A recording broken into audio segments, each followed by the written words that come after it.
Sawadee Krap, I'm Alan Shaw. This is the second video in this series, Thai Tones Advanced Class. In the first video in the series, I talked about the relationship between the 5 Thai tones and sentence level intonation in Thai. And in this video, I'm going to point you to some YouTube channels and videos where you can hear some model native Thai speakers using many different forms of sentence level intonation in authentic, everyday, casual conversation.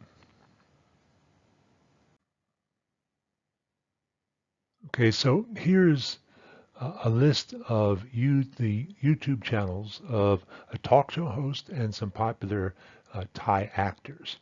All of these channels have English subtitles, and they all give you the capability to slow the videos down, which can be very helpful. So over here on the left are the names of the channels. What you can do if you like is go to YouTube and simply type this into the search bar and hit that. It'll pull up the channel, and all of these channels have many videos, interesting videos. You can choose one on your own, or you can come here in green. From each one of these channels, I've selected one episode that I thought might be a good place for you to start. So if you want to do that, then just add this information to the information that you type into that search bar on YouTube, and it'll take you right to this video.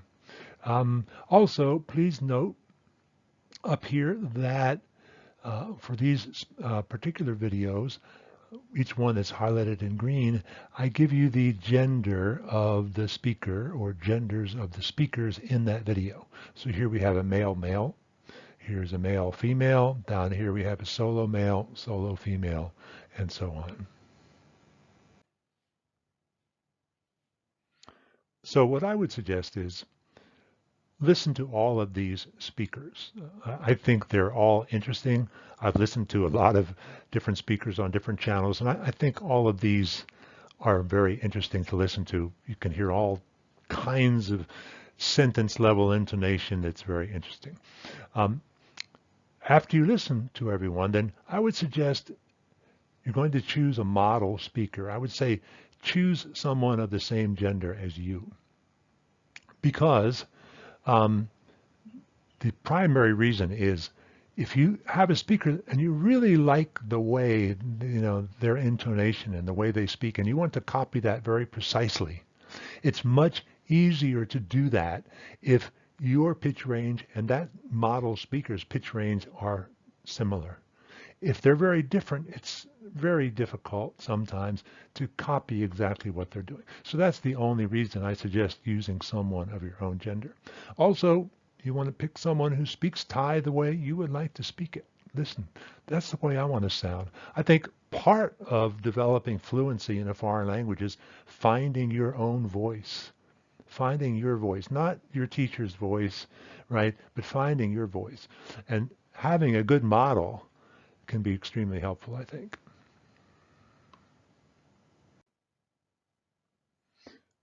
So what I would suggest, when you listen to one of these videos, the first few times that you listen, forget about the 5 Thai tones. And those are drilled into us from day one, and they certainly are important. But I've come to feel that they're not quite as important as we might think. And I'll do another video that talks about that more. But I would say first time through, maybe even second, third time through, you decide. But forget about the 5 tones. Focus only on that sentence level intonation. Just that sort of melody, right, on the top of the sentence. Don't worry about what tone it is. Just listen to that intonation. Get a feel for that. Just get a feel for it. What I found, much to my surprise, when I became aware of this sentence level intonation and started listening carefully, I was really surprised how similar it often is to the way intonation is, this sentence level intonation is used in English. I was really surprised. You know, for many years, I thought Thai and English were just so different, you know, that there's just nothing that I could possibly take from English, any principle of English, and apply it to Thai that would help me understand Thai. I was wrong because there are, in fact, at least two things I can think of, and this is one of them, where Thai and English are surprisingly similar. When you forget about the tones and just start listening to that intonation, it doesn't take a lot of imagination to think of plugging English words into that and having it sound perfectly natural. Something to be aware of. Okay. Yes. So focus on the sentence level intonation, get a feel for it, and then after you've got a feel for that, then if you like, go back and see how those individual tones fit into that higher level intonation. If you can get a really clear picture of that in your mind, I think you'll find, as I have, that it's extremely helpful in interpreting what you're hearing. Very, very helpful. So exactly what kinds of things do you want to be listening for when you're listening to that sentence level intonation? Some functions that are common to Thai and English and many, many, many other languages are: one, parsing and chunking, where that sentence level intonation, it's not just the intonation, it's actually partly the rhythm, little pauses in there and so on that chunk up that sound, okay, and make it easier for the listener to understand what's going on. Also, emphasizing certain words or ideas. Obviously, a little more stress here, a little less stress here, and so on. And here's a really critical one that I'm going to try to demonstrate in just a moment, which is one of the more fascinating aspects of sentence level intonation is layering subtle shades of meaning on top of the basic meaning of the words. And this is a great example of where Thai and English are so similar sometimes. You can just layer all kinds of subtle meaning on top of those words, and Thai and English do it very much the same way much of the time.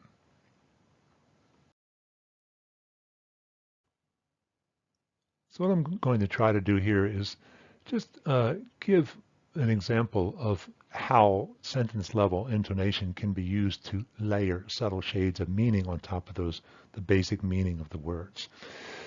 I'm going to take this English sentence. He didn't like it. He didn't like it. So someone has just told me that this person didn't like it, didn't like something.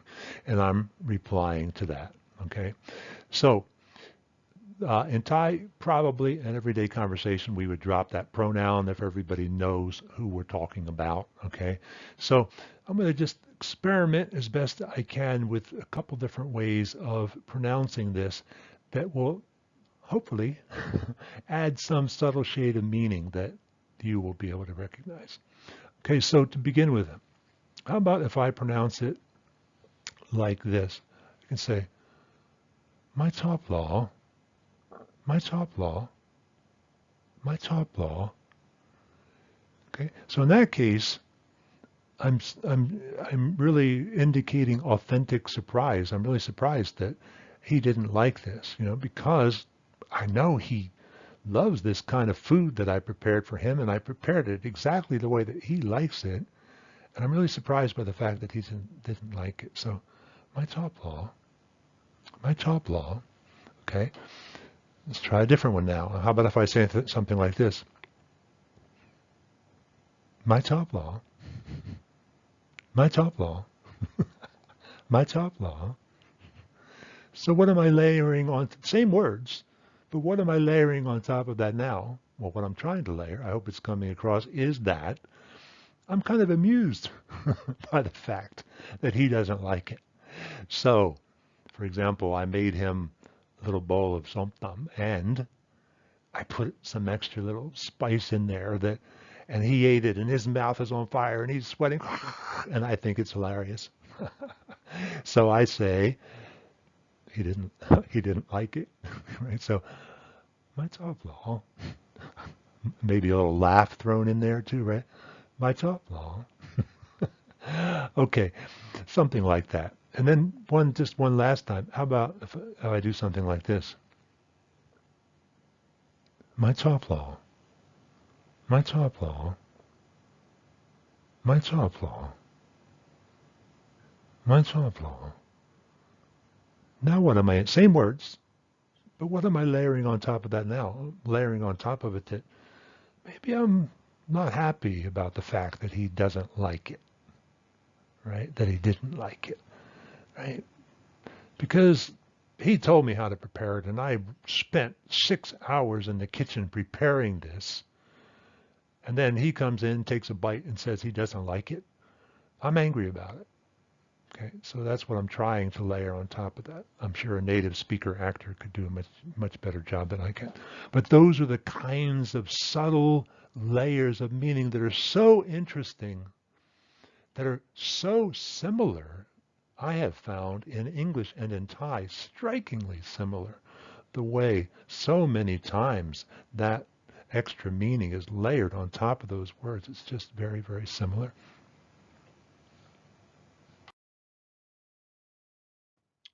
That's it for this video.